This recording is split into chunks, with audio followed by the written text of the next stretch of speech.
My parents gave my sister $1 million for her dream and told me to figure it out alone. I slept in my car for 2 years, built my business from $0. 5 years later, hers failed and she broke down outside my beachfront villa screaming it was meant for her. I was 24 when my parents told me to pack my things and leave. "You're just wasting space here, Ethan." My father said, his tone cold and final, like he'd been rehearsing that line for weeks. My mother didn't look at me, just stirred her coffee and mumbled something about how I needed to learn responsibility. The irony didn't even sting anymore. Not when my older sister Madison was sitting right there at the kitchen table smiling like she'd just won a Lifetime Achievement Award, and in a way she had, because they'd given her $1 million to start her dream business. $1 million in cash transferred straight from Dad's account to hers. He even printed out the confirmation page like it was a trophy. "We believe in you, Maddie," he said, beaming. "This will finally put the family name on the map." She giggled, flipped her hair, and kissed his cheek like the golden child she'd always been. Meanwhile, I stood by the door with my half-packed duffel bag, the air thick with the smell of fresh espresso and favoritism. I'd seen it coming for years. Madison was the golden child, the prodigy, the princess who could do no wrong. I was the quiet one, the drifter, the one who didn't know what he wanted in life. She flunked out of college twice before deciding she was an entrepreneur, and somehow that made her visionary. I dropped out once to help pay the mortgage when Dad lost his job, and that made me lazy.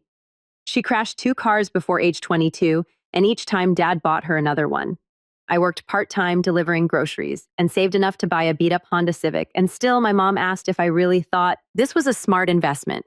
So when the $1 million announcement happened, I wasn't even angry, just tired. I'd spent years trying to earn approval that never came, years listening to them brag about Madison's latest venture while asking me to keep it down whenever I tried to talk about something I was proud of. "What about me?" I asked quietly that morning. "Am I supposed to just leave?" My father didn't even blink. "You're 24. Time to be a man. Madison's taking real risks for her future." "What are you doing?" "Working." I said, "Saving." He laughed short and sharp. "Saving what pennies you don't build a life on scraps, son." My mom added, "You could learn something from your sister. She's not afraid to dream big." I wanted to say something, anything, but I didn't. Because what was the point? Every time I tried to explain myself in the past, it turned into another lecture about attitude or gratitude. So I just zipped my bag and nodded. "All right," I said, "guess I'll figure it out." I left that day with $362 in my bank account, an old Civic that coughed every time I hit second gear, and no idea what I was supposed to do next. But I also left with something I hadn't felt in years: clarity. No more pretending. No more begging for scraps of respect. Just me, the road, and the open question of who I could be when I wasn't being told I was a disappointment.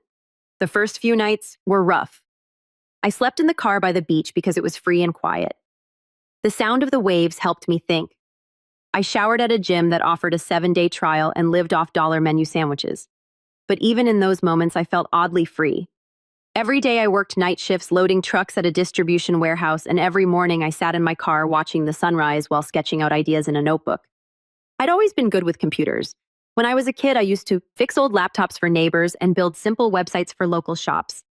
It was just a hobby, but now it felt like something I could build on. I started freelancing online, taking whatever tech gigs I could find, fixing code, designing basic landing pages, setting up e-commerce stores. It didn't pay much at first, but slowly I built a small client base. Meanwhile, Madison's business was everywhere. She opened a luxury lifestyle boutique downtown. It was the kind of store that sold $200 candles and called them art. My parents visited weekly, bragging to their friends about how our daughter is a CEO now. She even did a local news interview talking about female empowerment through fragrance. I watched the segment from the break room one night while eating a microwave burrito. My coworker Tony glanced at the TV, then at me. "Hey, that your sister?" he asked. "Yeah," I said. "She's got that millionaire smile, huh?" he joked. "Yeah," I said again, but softer this time. I wasn't jealous. At least that's what I told myself. But there were nights when I lay in the back seat of my car staring at the ceiling, wondering if maybe they were right about me. Maybe I was the disappointment. Maybe some people were just born to have it all handed to them while others had to claw their way through life. But then I'd remember the way my dad's voice had cracked when he said, "You're wasting space." And something inside me hardened. If they thought I was a waste of space, I'd build something so big it would make them choke on those words. So I doubled down. I saved every penny I could, taught myself new skills, and started building something real, a software platform for small businesses to manage their inventory. It started as a side project, but soon a few of my clients wanted to try it. Then they told others. Within a year, I had 20 paying users, then 50, then 100. I wasn't rich, not even close, but it was the first time I felt like I was actually going somewhere. During that time, Madison's store got fancier. She hired influencers, hosted champagne nights, and posted motivational quotes about hustle while wearing designer heels. Mom sent me every article, every photo, every new milestone. "You should be proud of your sister," she'd say over text. "She's really doing it." I never replied. Then one night, after a particularly long shift, I got a voicemail from Dad. "Ethan," he said, "we heard you've been doing some kind of tech thing. That's nice, son. But listen, Madison's expanding. She needs help setting up her website. Why don't you give her a hand? It'd be good practice for you, and family should help family." I remember staring at my phone for a long time, the sound of traffic humming outside my window. Help her. The same sister who hadn't even asked how I was doing in years. The same parents who tossed me out like I was a burden. I didn't call back, but that was the night I knew something had shifted. I wasn't the same broke kid sleeping in his car anymore. I had something they didn't even see coming: momentum. A few months later, my platform landed a major client, an independent retailer chain that signed a 6-figure contract. I quit the warehouse job, rented a small apartment, and officially registered my company. For the first time, I had an office, a business bank account, and a reason to wake up every morning. But that's also when the calls started coming again, from my parents, from Madison, from relatives I hadn't heard from in years. At first, it was casual. "How have you been? We should catch up." But beneath the politeness, I could hear something else: curiosity, maybe even a little fear. And then one afternoon, my mom called out of the blue. "Ethan," she said sweetly, "Madison's been having a tough time lately. Sales are slowing down. Maybe you could, help her out. You're doing well now, aren't you?" That was the first crack in the golden image they'd built around her. The first sign that maybe, just maybe, the universe was finally balancing the scales. But I didn't know yet how bad it was going to get, how fast everything she'd built would start to crumble, or how far my parents would go to drag me back into their mess. And I definitely didn't know that in the end, it wouldn't just be about money. It would be about control, pride, and the one thing my family never thought I'd have: power. That moment was still ahead of me. I just didn't see it coming yet. It started slowly, the way tension always does in families like mine. Little comments slipped into phone calls, old patterns sneaking back in through polite voices. For months, I'd been trying to keep my distance, focusing on growing my software company. But somehow my family always found a way to pull me back in. My mother called one Sunday afternoon right as I was preparing a pitch for an investor. "Ethan, sweetheart," she said, her tone sugary but sharp underneath. "Your sister's boutique has been struggling a bit lately. You know how the economy is." I didn't respond right away. "She just needs a bit of guidance, that's all." Mom continued. "You're so good with business now. Maybe you could look at her website, fix it up a little. Your family, after all." Family. That word again. It had become their favorite weapon. "I'm a bit busy right now, Mom," I said carefully. "Maybe she should hire a developer." There was a pause, then the sigh I knew too well. "Ethan, don't be difficult. She's your sister. You know she supported you when no one else did." That one made me laugh quietly, bitterly. Supported me. She hadn't even called me after I left home. "Mom, I don't think helping with her boutique is..." But she interrupted. "Don't be selfish, Ethan. You owe this family after all we've done for you." I just hung up. For years, I'd been the one expected to apologize, to make peace, to accept that I was always less than. Not anymore. A few days later, Madison herself called. I almost didn't pick up, but curiosity won. "Ethan," she said brightly, as if we were best friends. "Oh my God, it's been forever." "Yeah," I said flatly. "So," she continued, "Mom probably told you I've been going through a little business hiccup. Nothing serious, just some cash flow stuff, but I figured since you're in the business world now," she emphasized it like it was some kind of novelty, "maybe you could help me out." I didn't say anything, so she went on. "I was thinking maybe you could invest, like, a small partnership just to get us through this season. It'd be good PR for you too." I laughed out loud. "You want me to invest in your candle shop?" Her tone immediately sharpened. "It's not a candle shop, Ethan. It's a luxury lifestyle brand. And yes, I thought you'd want to help your sister instead of laughing at her." "I didn't laugh at you," I said. "I laughed at the idea that you think I'd fund the same people who kicked me out." There was a pause, heavy loaded. "So that's how it is," she said coldly. You're still holding a grudge. I'm not holding anything, I said. I just learned. She hung up without another word. 2 days later, my parents showed up at my office unannounced. I was in the middle of a meeting when the receptionist knocked and whispered, "There's an older couple here. Says they're your parents." My stomach dropped. When I stepped into the hallway, there they were. My dad in his usual pressed shirt and my mom clutching her purse like it held the moral high ground. "Ethan," Dad said, his voice slow but firm. "You need to stop acting like a stranger." I blinked. "You threw me out." He waved a hand. "You needed to learn responsibility. And look, it worked. You've done well. You should thank us." That line nearly made me choke. Thank them for making me sleep in my car. For years of humiliation before I could answer, Mom chimed in. "We're not here to argue, honey. We just want you to do the right thing. Madison's worked so hard and she's been under so much stress. You're successful now. You can afford to help her." "And by help, you mean," Dad crossed his arms, "a loan or an investment. You could save her business." I stared at them both.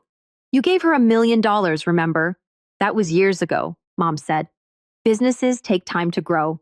"And mine didn't get a single cent," I said. "But I'm the one who's supposed to bail her out." Dad's jaw tightened. "Don't twist this. You wouldn't even have that business if we hadn't pushed you out of the house." There it was, the classic rewrite of history. Somehow their cruelty had become tough love. "I think we're done here," I said quietly, turning toward my office door. Mom called after me. "You'll regret this, Ethan. Families should stand together." But they left before I could reply. For a few weeks, I didn't hear from them. I buried myself in work building, partnerships, hiring 2 developers, and expanding into new markets. But the silence didn't last. It never did. It started with small things. A few relatives checking in, asking how I was, then steering the conversation toward Madison's rough patch. An aunt sent me a long message about how family fortunes rise and fall together. A cousin tagged me in one of Madison's desperate Instagram posts, "Support small businesses." Then came the family gathering. My parents insisted I attend my dad's birthday dinner. "It'll mean a lot to him," Mom said over the phone. "And Madison will be there too. We all need to reconnect." Every instinct told me to skip it, but something in me wanted to face them. Maybe I wanted to see if anything had changed. Maybe I wanted to prove to myself that I didn't need their approval anymore. The restaurant was one of those expensive places my parents loved. White tablecloths, gold-rimmed plates, and waiters who spoke in whispers. When I walked in, the conversation paused. Madison was already there in a designer dress, her hair perfectly styled. She smiled like a celebrity greeting a fan. "Ethan," she said, standing to hug me. "Look at you. You actually clean up nice." "Thanks," I said, taking my seat. Dad raised a glass. "To family," he said. "And to Madison, who's been working tirelessly to rebuild after some setbacks." The table clapped. I didn't. Madison smirked. "It's been a tough year, but you know me. I never give up. Some people would quit, but I'm not like that." She glanced at me as she said it. I said nothing, just sipped my water. Then Dad turned to me. "So, Ethan, how's the little tech thing going?" "Little tech thing, it's going well," I said evenly. "We're expanding into Europe next quarter." Mom smiled, but it didn't reach her eyes. "That's wonderful, dear. You should help your sister with some of that expansion experience. Maybe even—" "Mom," I interrupted. "Let's not." The table went quiet. Madison tilted her head. "Wow, someone's touchy. I was just saying it'd be nice to work together, you know. Combine brains and beauty." Dad chuckled. "She's got a point. You're both talented in your own ways." "Yeah," I said. "Except one of us built something from scratch and the other got $1 million head start." The air went ice cold. Madison's smile froze. "Ethan," Mom whispered sharply, "that's uncalled for."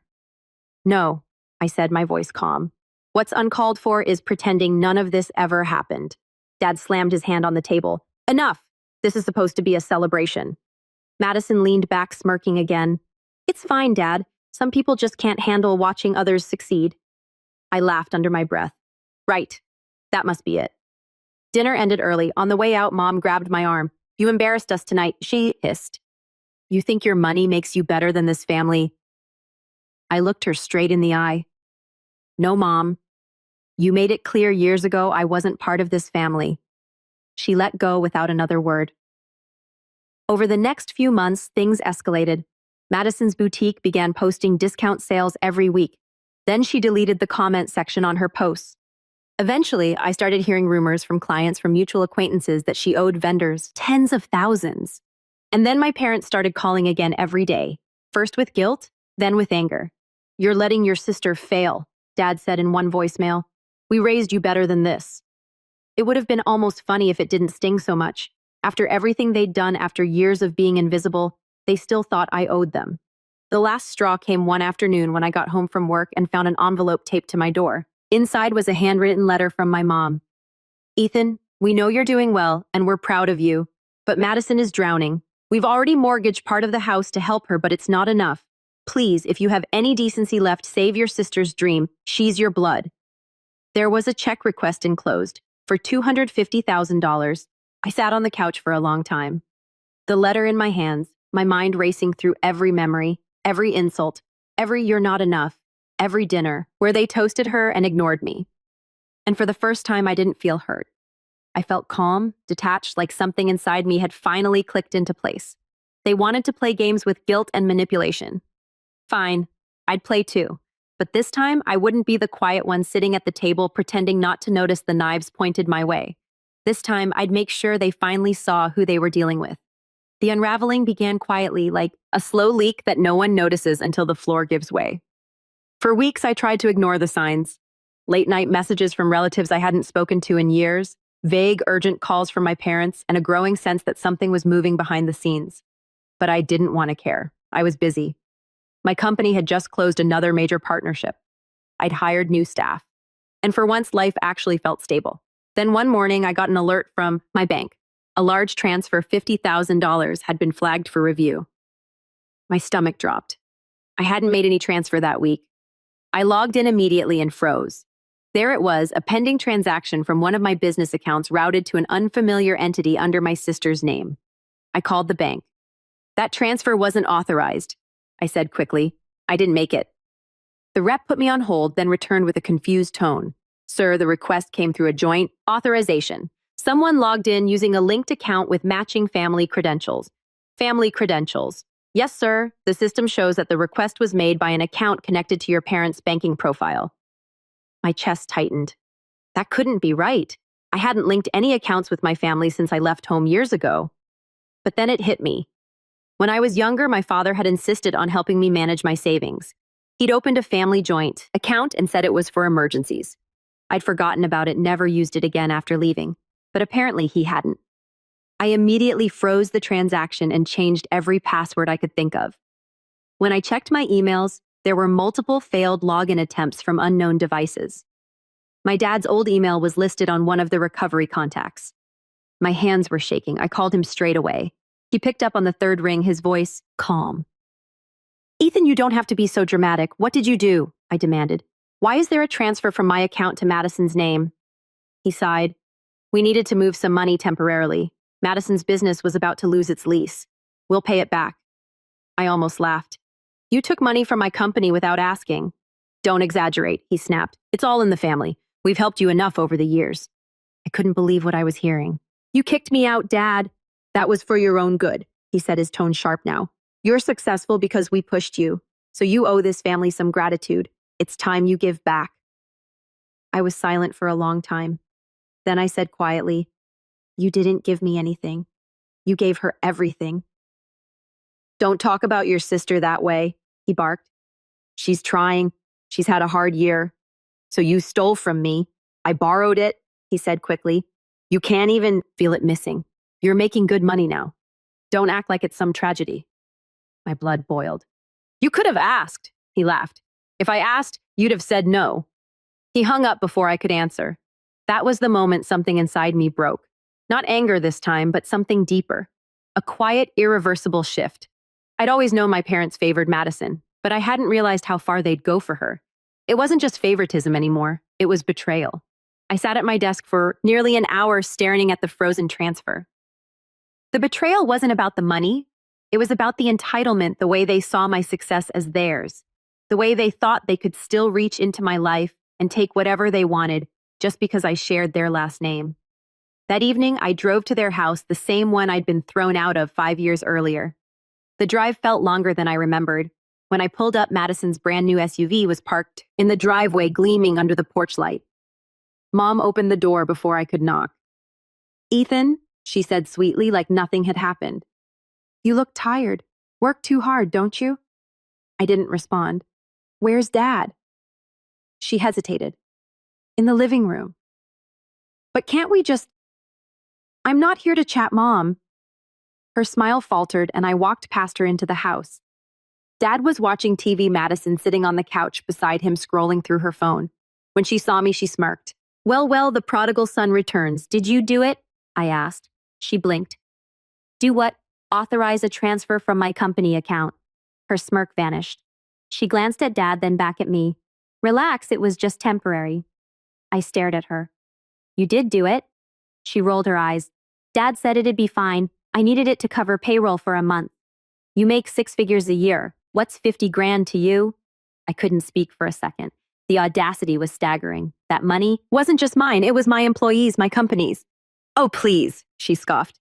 "You think your little startup's some empire. You wouldn't even have that money if it weren't for Dad's connections." I turned to my father. "You gave her access to my account." He didn't even look guilty.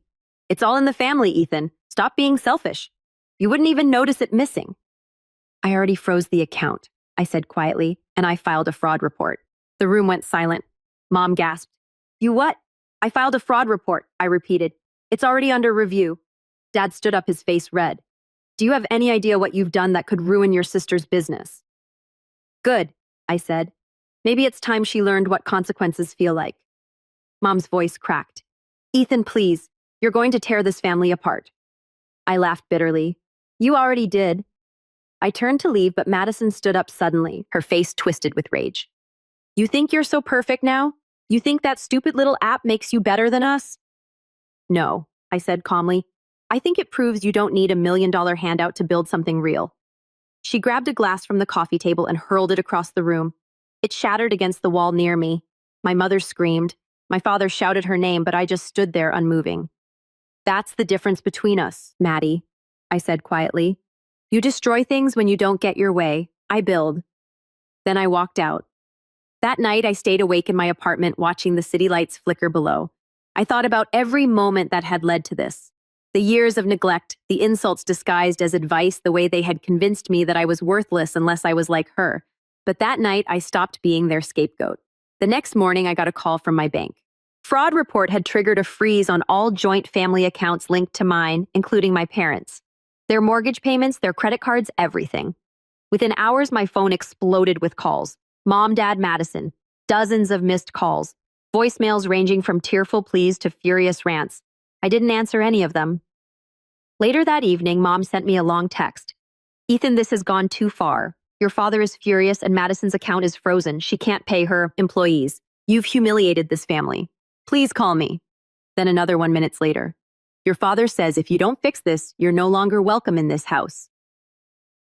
I read both messages, then powered off my phone. For the first time in years, I felt something that wasn't guilt or anger. I felt peace. But peace didn't last because a few days later, I received a letter in the mail from a law firm.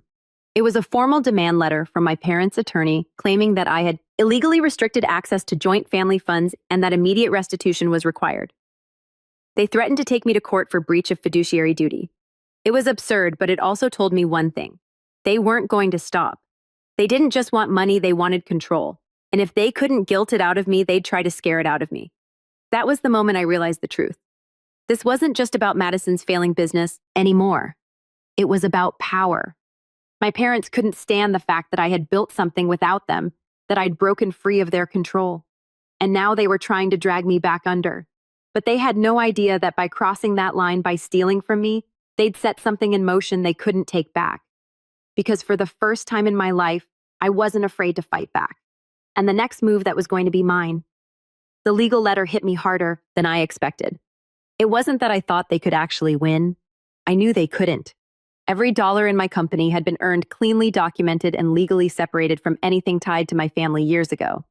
But the fact that they'd gone this far, that my own parents had hired a lawyer to threaten me, that broke something in me I didn't even realize was still there. For a few days, I felt hollow.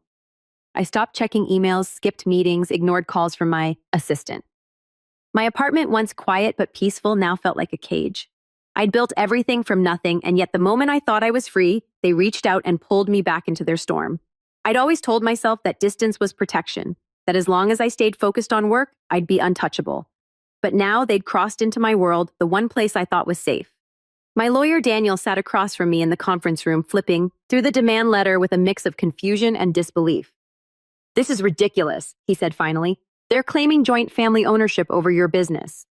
I nodded quietly. He frowned. "Based on what I've gone through your corporate filings, you're the sole shareholder. Your parents have zero stake in anything." "They don't need a stake," I said. "They just need noise drama, something to make me react." He leaned back. "So what do you want to do?" I hesitated. "Nothing," I said finally. "Not yet," because I knew my parents. They'd expect me to fight back immediately, to send angry letters to defend myself, to feed the conflict. That's how it always worked. They'd throw chaos at me, and I'd exhaust myself trying to make sense of it. But not this time. Instead, I waited. For the next few weeks, I went through the motions of my life, but everything felt heavier. My appetite disappeared, my focus slipped. Even my employees noticed. One of them, a quiet developer named Priya, asked me one morning if I was okay. "You've been different lately," she said gently. I just smiled. "Family stuff." She nodded like she understood, but she couldn't. Nobody could. At night, I'd sit by the window staring at the ocean, wondering how things had turned so dark. The waves used to calm me. They used to make me feel small in a good way, like my problems were tiny ripples compared to the world. But now the sound just reminded me how far I'd drifted from home. Still, I kept showing up, because if there was one thing I'd learned since leaving that house, it was this. You don't stop moving even when you're falling apart. The lawsuit never materialized, not yet anyway. But my parents' lawyer sent 2 more letters, each more threatening than the last. Then the gossip started. Relatives called to say they'd heard things. An aunt claimed my company was under investigation. A cousin texted me a screenshot of a Facebook post Madison had written. "Sometimes success goes to people who don't deserve it. Some of us actually work for what we have. Others just steal."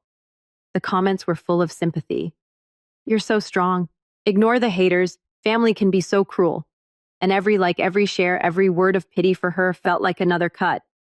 But I stayed silent until one day, silence wasn't enough. Because while I was sitting in my office late one night, my phone buzzed with an unknown number. I almost ignored it, but something told me to answer. "Hello?" There was a pause, then a low voice. "Is this Ethan?" "Yes. Who's this?" "This is Brian. I used to work for your sister." I sat up straighter. "Okay." He hesitated. "Look, I don't want trouble, but I thought you should know. She's been using your name on paperwork, investor proposals, loan applications. She says you're a co-signer." My blood ran cold. "Are you sure?" I asked. "Positive," he said. "I quit because it got sketchy. The company's bleeding money, man. She's desperate. Said her brother's company could bail her out if the banks asked questions. I figured you'd want to know." I thanked him, hung up, and sat in silence for a long time. Then I called Daniel. By the next morning, we pulled every record we could find. Business registrations, loan filings, contracts. And there it was, clear as day, a falsified co-signer document with my forged signature attached. Madison had used my name to secure a $200,000 loan for her boutique. I wasn't angry. Not at first, just numb. Because this wasn't just manipulation anymore, it was fraud. When I told my parents, their reaction wasn't shock or outrage, it was defensiveness. "She didn't mean any harm," Mom said. "She just needed help." "She forged my signature," I said slowly. "That's a felony." Dad's voice was calm but cold. "You're not really going to press charges, are you? She's your sister. She committed a crime. She's family," he shouted. "You don't drag family through the mud over money." And there it was again, that word family, the word they used when they wanted to excuse anything. I hung up without saying another word. For a few days, I didn't know what to do. My lawyer told me I had enough evidence to press charges, but part of me, some naive, aching part, still hesitated. Because no matter how much they'd done, they were still my family. But then, I thought about that night 5 years ago, about the duffel bag, the car seat, the cold ocean air, about the way my father had said, "You're wasting space here." And I realized something. They'd never hesitated to ruin me. So I filed the report. The investigation moved faster than I expected. Madison was called in for questioning. the loan officers, confirmed her signature didn't match mine.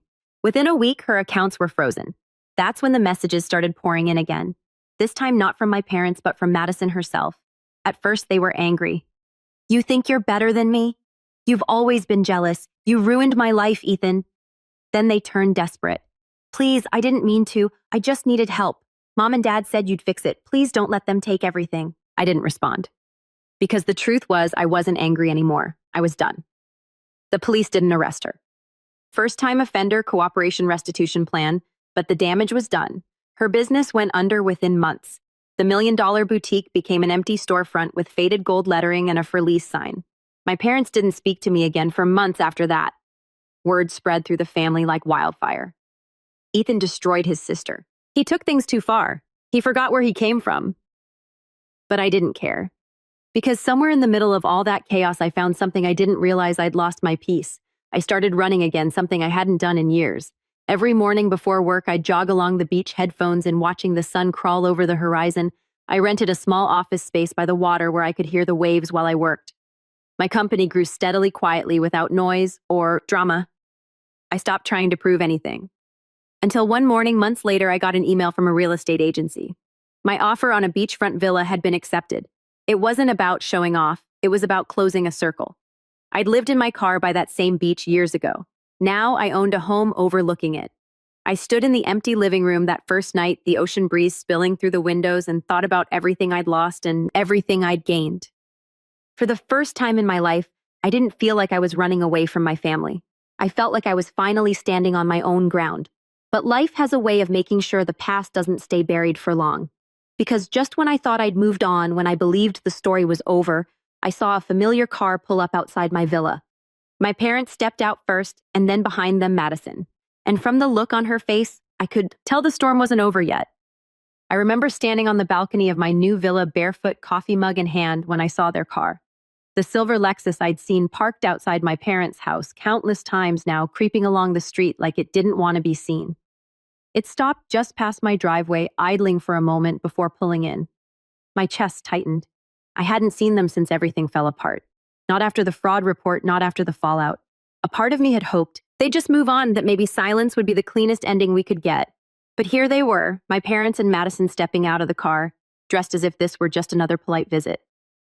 Madison wore oversized sunglasses and a beige coat that probably cost more than the average monthly rent. Mom clutched her purse with that same self-righteous tightness she always had before a serious talk. Dad walked a step ahead, his hand resting protectively on Madison's shoulder like she was still the fragile little angel who could do no wrong. I didn't move. I just sipped my coffee and waited. When they reached the gate, Mom called out first. "Ethan," she said brightly, like she was greeting an old friend. "You look wonderful. This place is beautiful." I didn't answer. Dad followed, his voice firm but fake friendly. "We were in the area, thought we'd stop by. See how you've been doing." I set my cup down on the railing. "You drove 3 hours to see how I've been doing." He hesitated, then smiled tightly. Your mother worries. And well, it's been too long." Madison finally spoke, her voice soft, carefully rehearsed. "Hi, Ethan." I looked down at her. "Hi." There was silence. The waves crashed behind me. Finally, Dad cleared his throat. "Can we come in? It's chilly out here." I considered saying no, but I didn't. Something in me wanted to hear what they had to say. Inside, the air was awkward. They sat on my white couch like guests who didn't belong there, glancing around at the marble floors, the open view of the beach, the minimalist decor, the kind of space that said, "I made this life myself." Mom smiled too wide. "You've really done well for yourself, Ethan. We're proud of you." That word again, proud. It didn't sound like pride. It sounded like an afterthought, like something she was supposed to say. I leaned against the counter. "So what is this really?" Dad sighed. "It's not about the past. We've all made mistakes. What matters is family." "Don't," I said sharply, "don't use that word again." Madison looked up, her voice shaky. "Ethan, I'm sorry. For everything. For the money. For the lies. I didn't know what else to do." Her tone almost sounded genuine. Almost. I stayed quiet. She took off her sunglasses, revealing tired eyes, red, puffy, desperate. "I lost everything," she said softly. "The house, the car, my savings. The bank took what little I had left. I'm I'm staying with mom and dad now. I nodded slowly. And, she hesitated, and I need help. Just a little. Not money guidance. I know you're good at this business stuff. I was hoping maybe we could partner on something new. I've been working on an idea. I actually laughed. I didn't mean to. It just came out. You forged my name, nearly got me investigated for fraud, and now you want to go into business with me. Her eyes filled with tears. Please, Ethan. I'm not asking for a handout. I just need a chance. Dad leaned forward. Son, she's learned her lesson. We all have. This family has been through enough. Why don't you show some compassion? I stared at him, that familiar wave of disbelief washing over me again. He still didn't get it. None of them did. Mom tried to soften the tone. Ethan, sweetheart, your sister's lost so much. You have the means to help her rebuild. Think of it as healing the family. I looked at Madison. You still think life's about who you can use next, don't you? Her expression hardened. The tears stopped instantly. That's not fair. Oh, it's fair, I said. You didn't come here for forgiveness. You came because you need something. Silence. That was the moment I realized they weren't here out of guilt or reconciliation. They were here because they needed me again. And they'd rehearsed this little performance all the way down the coast. But what they didn't know, what none of them could possibly guess, was that over the past few months, I'd built something far beyond what they imagined. After Madison's fraud case, my company had caught the attention of several investors who admired how cleanly I handled the situation. One of them, an older structure. My company more professionally knew subsidiaries, holding companies' asset protections. He taught me how to move quietly, how to protect what I'd built. And one of the assets I'd recently acquired through a business partnership, a commercial real estate group that managed, among other things, high-value retail properties along the coast, including the building that used to house Madison's boutique. I hadn't planned it. It was part of a bulk acquisition. But when I found out, I couldn't help but notice the irony. Now, sitting there watching her ask me for help again, something clicked. I smiled. You said you've been working on an idea. Madison brightened immediately. Yes, it's a boutique concept again, but this time it's more sustainable, eco-friendly luxury goods. Organic fabrics, handcrafted candles, minimal waste. It's very on trend. I nodded slowly, pretending to consider it. Sounds interesting. Where were you planning to set up? She shrugged. Maybe back at my old location. It's still empty, right? I tilted my head. You're sure about that? Her eyes flickered with uncertainty. Why? I smiled faintly. Because I bought that building 3 months ago. Her mouth opened slightly, but no sound came out. My parents exchanged glances. I didn't know, she said quietly. Of course you didn't, I replied. You don't keep track of anything that doesn't belong to you. Dad leaned forward. Ethan, what are you getting at? I'm saying, I said calmly, if you want to start your business there again, you'll need to go through my leasing company. And trust me, the rent isn't what it used to be. Madison's jaw tightened. That's cruel. No, I said. That's business. Mom's voice shook. You can't do that to your sister. I can, I said, and I already have. The silence that followed was the sweetest I'd ever heard. Madison stood abruptly. You think this makes you powerful, don't you? You think punishing me makes you better? I stood too, meeting her glare. No, I think it makes me free. She stared at me for a long moment before storming out, slamming the door behind her. Dad followed her, muttering something about ungrateful children. Mom lingered for a moment, looking at me with tears in her eyes. You've changed, Ethan, she whispered. I nodded. You're right. When the door closed, I sat back down and let out a breath I didn't realize I'd been holding. But that wasn't the end. Over the next few weeks, something strange happened. News spread that Madison was trying to open a new business, but no one would lease to her. Word of her fraud case had circulated among local property owners, and her reputation was shot. Then one morning, I got an email from her. Ethan, I don't know what you've been telling people, but no one will rent to me. Every landlord says the same thing. We heard about your past. I'm begging you, please stop. I can't even get a bank account now. I didn't respond, but I didn't need to. The truth had done all the work for me, and yet I didn't feel triumphant. I didn't feel satisfied. What I felt was clarity. They'd spent years controlling me, dismissing me, taking from me. And now, without lifting a finger, I'd taken back something they could never reclaim, their illusion of power. I spent the next few months focused on work again. My company expanded into 3 countries, my investments grew, and my reputation in the business world solidified. I was invited to speak at a conference on resilience in entrepreneurship, something that would have made my father proud once upon a time. And then one afternoon, I got a letter not from my parents, not from Madison, but from my family's attorney. It wasn't a threat this time, it was an invitation. My parents were selling their home, the same one they'd kicked me out of, and they wanted me to consider buying it to keep it in the family. I almost laughed when I read it.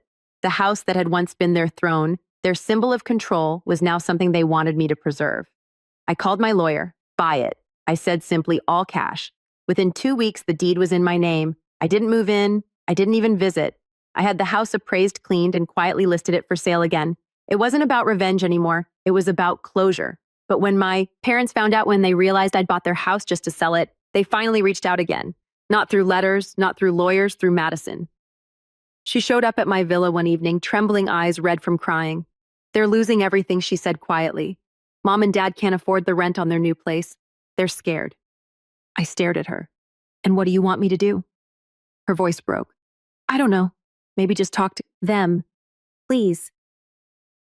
I didn't answer right away because part of me wanted to say no, to shut the door and never look back. But another part of me, some small tired fragment that still remembered who I used to be, wanted to see how far the fall had gone. So I agreed. Tomorrow, I said, tell them I'll come by. And that's how I found myself the next day, standing once again in front of the house I grew up in. Except this time it wasn't their house anymore, it was mine. When I pulled into the driveway the next afternoon, the house looked smaller than I remembered. The paint was chipped. The porch light hung at an angle, and the yard, once meticulously kept by my father, was overrun with weeds. It didn't look like the home I'd grown up in. It looked like a shell hollowed out by the years and the pride that used to fill it. I parked, stepped out, and for a moment just stood there staring at the front door. The same door I'd walked through, countless times, the same one they'd slammed behind me when I left at 24 with a duffel bag and nowhere to go.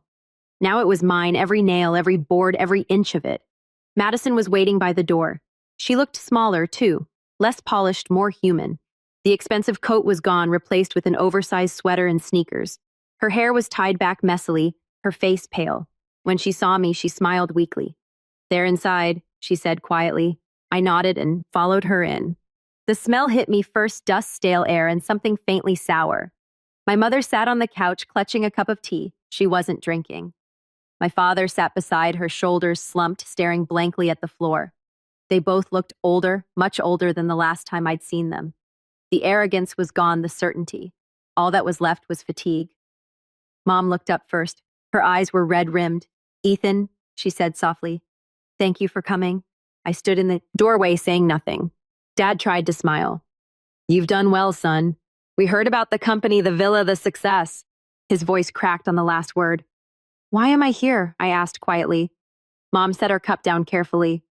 We're selling the house. We can't afford the upkeep anymore. Your father's retirement funds are tied up, and she hesitated. We were hoping maybe you'd help. Buy it, keep it in the family. I already did, I said. The silence that followed was suffocating. Dad frowned. What I bought the house 2 weeks ago, I said calmly. Didn't your lawyer tell you? Mom's mouth opened slightly. You bought it? Yes, I said. It's mine now. Dad's face went pale. You can't just... I can't, I said, and I did. He stood up, anger flashing in his eyes for the first time. You think this is funny, buying your own parents' house out from under them? No, I said.